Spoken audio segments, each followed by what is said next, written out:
Yeah.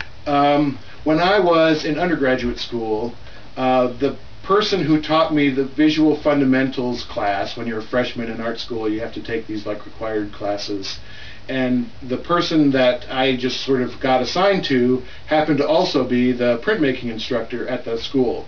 So he kind of recruited me into the printmaking program from being just general art major as a freshman, not knowing what I wanted to do.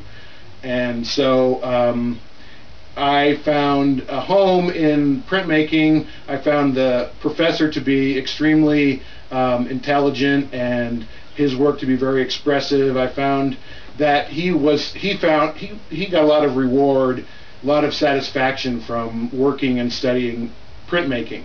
And the other students in that area were also just very motivated. It just was a sort of group I fell in with pretty easily, and we all worked very hard, and we went to museums together and set up still lifes together, and kind of had a friendly competition about if you made a woodcut this big, I'm going to make one bigger, and if you did one with 6 colors, I'm going to do one with 7, and so we kind of would push each other.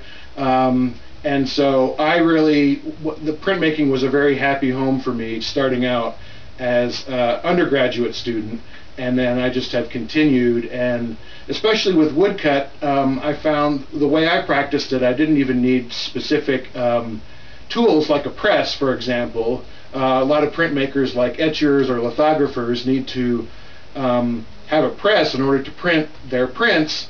You can print woodcuts on a press, but you can also just print them by rubbing the back with a wooden spoon. And that's actually what I've always done. And so I could make prints any place. And for that reason, I think, plus I also found them extremely expressive and inherently beautiful. They created textures that just were not possible any other way. It was wonderful to have multiple copies of a print. But even if I could only get one, I would still have made prints because I just loved the way they looked. I've